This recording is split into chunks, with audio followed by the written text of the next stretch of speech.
하늘에 계신 우리 아버지여, 이름이 거룩히 여김을 받으시오며 나라의 임하옵시며 뜻이 하늘에서 이룬 것 같이 땅에서도 이루어지이다. 오늘날 우리에게 일용할 양식을 주옵시고 우리가 우리에게 죄 지은 자를 사하여 준 것 같이 우리 죄를 사하여 주옵시고 우리를 시험에 들게 하지 마옵시고 다만 악에서 구하옵소서. 대개 나라와 권세와 영광이 아버지께 영원히 있사옵나이다. 아멘. 사도행전 13장 1절에서 3절 말씀입니다. 안디옥 교회에 선지자들과 교사들이 있으니 곧 바나바와 니게르라 하는 시므온과 구레네 사람 루기오와 분봉왕 헤롯의 젖동생 마나엔과 및 사울이라. 주를 섬겨 금식할 때에 성령이 이르시되 내가 불러 시키는 일을 위하여 바나바와 사울을 따로 세우라 하시니 이에 금식하며 기도하고 두 사람에게 안수하여 보내니라. 자, 화요일 새벽 말씀 지성경 목사입니다. 오늘 말씀은 사도행전 13장의 말씀입니다. 우리 1장부터 12장까지는 12사도와 7집사의 이야기를 살펴본 거라면 13장부터는 복음이 이방으로 또 변방으로 전해지기 시작합니다. 오늘 본문은 소위 1차 선교의 여행의 이제 시작 부분이 되는데요. 핍박 때문에 흩어진 사람들 중 몇 사람이 안디옥에 갔을 때에 이방 사람들에게 예수 그리스도를 전했더니 수많은 사람들이 예수 그리스도를 믿게 되는 사건이 나옵니다. 무명의 그리스도인들에 의해 수리아 안디옥 교회가 세워지는 첫 장면인 거죠. 예루살렘 교회는 이것을 확인하기 위해서 누구를 보내냐면 바로 바나바를 안디옥에 파송합니다. 그런데 믿는 사람들이 너무 많아지니까 다소했던 사울을 데리고 와서 함께 사역을 하게 됩니다. 안디옥에서 1년 동안 열심히 가르치고 훈련을 시켰더니 처음으로 그곳에서 그리스도인이라는 호칭도 얻게 되죠. 이것이 오늘 본문의 배경이 되는 겁니다. 수리아 안디옥 교회가 얼마나 폭발적으로 부흥하고 성장하는지 이 교회에는 무려 5명의 목회자와 같은 리더가 등장을 하는데 그게 오늘 본문 13장 1절입니다. 1절 함께 읽어봅니다. 바나바와 니게르라 하는 시므온과 구레네 사람 루기오와 분봉왕 헤롯의 젖동생 마나엔과 및 사울이라. 여기 보면 5명의 이름이 나옵니다. 자, 근데 5명의 이름이 무엇을 의미하냐면 안디옥 교회는 출신 성분과 인종이 다양하게 섞여 있다는 것을 말해주는 겁니다. 일단 바나바는 예루살렘에서 온 사람이고요. 또 니게르라는 시몬, 여기서 니게르라는 것은 검다라는 뜻입니다. 그러니까 아프리카 출신이라는 거죠. 루기오라는 이름은 라틴어로 보아서 이방인입니다. 그리고 마나에는 귀족, 궁궐, 왕족 출신입니다. 그러니까 안디옥 교회는 유대인과 이방인이 잘 섞여 있고 유대 출신과 타 지역 출신이 함께 섞여 있는 권력층과 평민이 함께 교제하고 예배할 수 있었던 교회가 안디옥 교회였다라는 거죠. 분명히 구성원만 보면 혈연, 학연, 지연, 계급 면에서는 전혀 어울릴 수 없는 사람들끼리 모였는데도 불구하고 교회에 잡음이 없습니다. 그 이유가 무엇이었을까? 그 이유가 2절 상반절에 나오는데요. 2절을 보게 되면 주를 섬겨 금식할 때라고 이야기하죠. 교회가 다양한 사람들로 부딪힐 수밖에 없는 사람들이 모였긴 했지만 우리가 오직 주님만을 온전히 섬기는 일에만 열심히 집중하다 보니까 인간적인 조건과 갈등의 요소를 뛰어넘을 수 있게 된다는 겁니다. 이렇게 교회가 날로 성장하고 부흥하고 있을 때 성령께서 이런 마음과 메시지를 주십니다. 뭐냐면 바나바와 사울을 선교사로 파송해라. 물론 좋은 말이지만 교회적으로 어렵고 개인적으로도 참 난감한 겁니다. 2024년도인 오늘날 선교사를 파송한다면야 지금은 인터넷이 발달되어 있고 정보가 다 공유되어 있기 때문에 언어적이고 먹는 거, 입는 거 모든 정보를 손쉽게 알고 준비할 수 있겠죠. 그런데 2000년 전에는 그런 정보가 어디 있습니까? 그 당시 선교는 어떤 정보도 없이 무작정 가서 일단 부딪혀보고 실패해보고 하는 게 선교인 겁니다. 그러니까 얼마나 막막할까요? 더군다나 이것은 교회 입장에서도 어려운 문제입니다. 이제 목회를 시작한 지 1년밖에 되지 않아서 서서히 손발을 맞추고 있었는데 더군다나 지금 수리안디옥 교회가 너무 부흥해서 5명의 목회자로도 눈코 뜰 새 없이 바쁜데 여기서 핵심 멤버 2명이나 보내라니 교회로서도 고민이 되는 문제인 거죠. 떠나는 2명도 또 남아있는 3명도 걱정될 수밖에 없는 이 상황에서 이 교회가 어떤 방식으로 이것들을 감당하고 보내게 되냐면 3절입니다. 3절에 이에 금식하며 기도하고 2 사람에게 안수하여 보내니라. 자, 그들이 내린 결론은 기도함으로 순종하여 2 사람을 보냈다. 현실만 보면 걱정되지만 순종하면 새 역사를 기대하게 되는 겁니다. 하나님은 걱정만 하고 있는 사람에게 역사를 보여주시지 않습니다. 이제 바나바와 사울의 1차 선교 여행이 시작이 되는데요. 첫 전도지가 어디냐면 4절을 보니까 구브로 섬입니다. 구브로는 바나바의 고향입니다. 고향이라고 하면 왠지 추억이 있고 괜히 설렐 것 같지만 한편으로는 어느 누구보다 바나바에게는 두려움의 공간이 될 수 있습니다. 왜냐하면 전도할 때 가장 어려운 사람이 누구냐면 자기 가족과 주변 사람들이 가장 어렵죠. 차라리 세상에서 만난 친구나 동료한테 교회 가자고 말하는 건 조금 더 쉬울 수 있을 것 같은데 자기 부모님이나 자기 옆집 아저씨한테 교회 가자고 하는 건 너무 어렵습니다.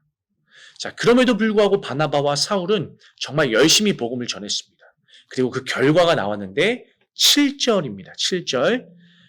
총독 서기오 바울은 지혜 있는 사람이라 바나바와 사울을 불러 하나님의 말씀을 듣고자 하더라. 그럼 이건 대박입니다. 바나바와 사울이 구브로 섬에서 복음을 전한 결과물이 대박인 거예요.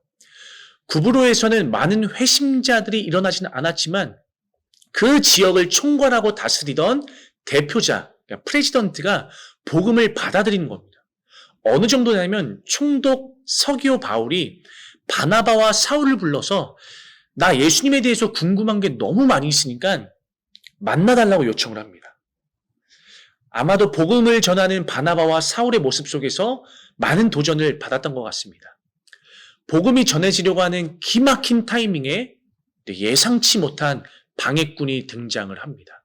우리 6절과 8절입니다. 6절입니다. 온 섬 가운데로 지나서 바보에 이르러 바예수라는 유대인 거짓 선지자인 마술사를 만나니 8절. 이 마술사 엘루마는 그들을 대적하여 총독으로 믿지 못하게 힘쓰니. 그러니까 총독 옆에서 딱 달라붙어서 거짓 마술을 행하던 바예수라는 사람이 있었습니다. 그러니까 이 마술사는 마치 신이 내려준 계시인 것 마냥 총독의 눈과 귀를 흘립니다. 오늘날로 말하면 마치 박수무당 같은 사람인 거죠. 로마 시대 때 고급 관리들은 다 이런 박수무당과 같은 마술사들을 하나씩 두고 살았답니다. 영적으로 얼마나 혼탁했었는지를 쉽게 알 수 있는 거죠. 이들은 쉽게 말하면 공생관계입니다. 점을 칠 때마다 복채가 굴러 들어오고 총독의 돈이 곧 나의 돈이 되고 총독이 내 노후 보장이 되고 총독으로 인해서 먹고 살고 결국은 이 세상은 모든 게 여러분 다 돈으로 연결돼서 돈으로 다 끝나는 겁니다. 그러니까 마술사의 입장에서는 총독이 바나바와 사울에게 귀를 기울이는 게 못마땅한 거죠. 그래서 필사적으로 방해를 합니다. 총독이시여, 저 사람들이 말하는 예수 누군지 압니까? 그 예수라는 인간은 정치범으로 얼마 전에 십자가에서 죽은 인간입니다. 그 예수가 살아났다고요? 심지어 부활했다고요? 그거 완전 거짓말입니다. 말이 됩니까?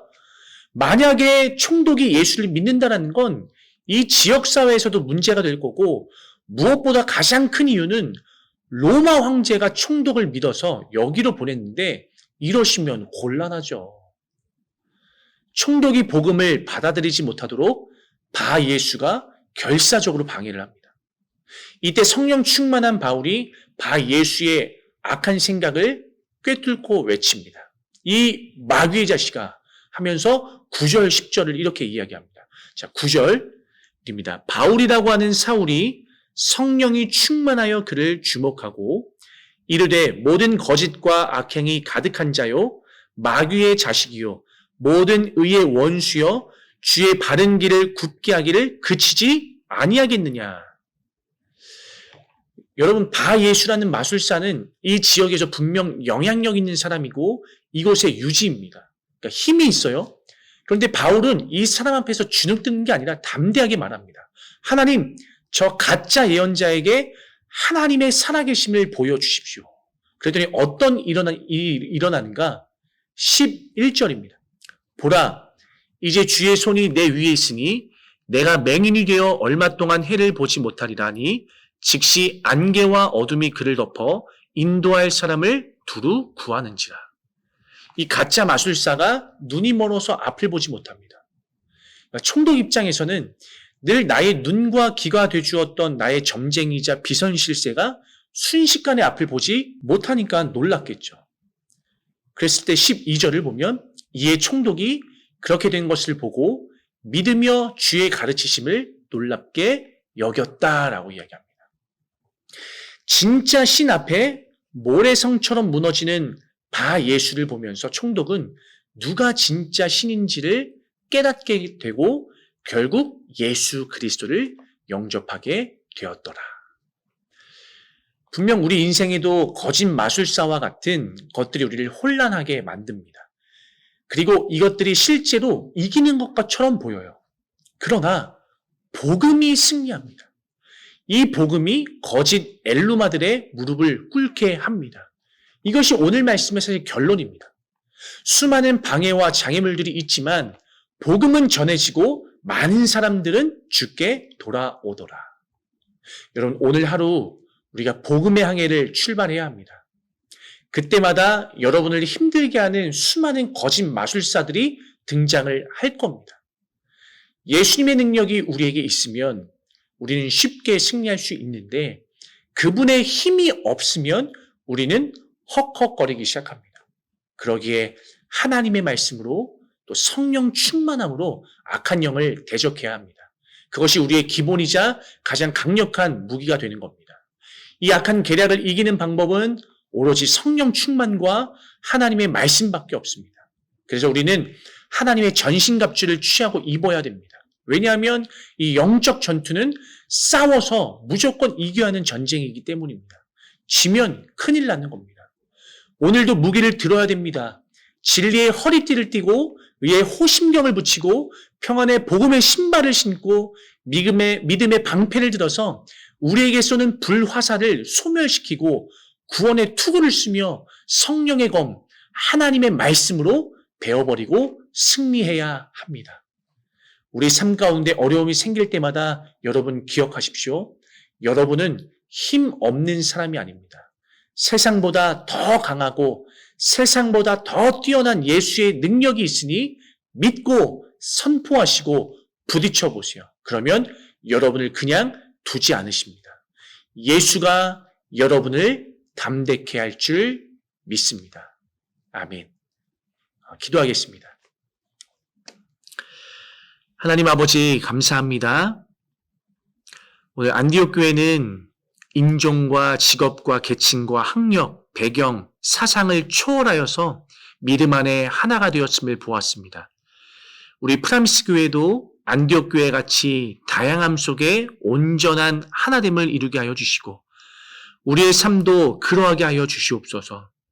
또한 성령님께서 바나바와 사울을 따로 세워서 파송하라고 하셨듯이 우리가 성령님의 인도하심에 민감하게 반응하며 하나님의 말씀에 아멘으로 반응할 수 있는 교회가 되게 하여 주옵소서. 무엇보다도 우리가 복음의 항해를 출발할 때 우리를 유혹하는 거짓 바예수와 같은 존재들이 우리를 유혹할 테지만 오늘도 하나님의 전신갑주를 입고 영적 전쟁 가운데 싸웠다면 반드시 승리할 수 있는 영적 군사가 되게 하셔서 예수로 담대해지는 나와 우리 그리고 가정 또 사랑하는 자녀들과 프람스 교회의 모든 성도들이 되어지게 하여 주시옵소서. 감사드리며 예수님의 이름으로 기도드리옵나이다. 아멘.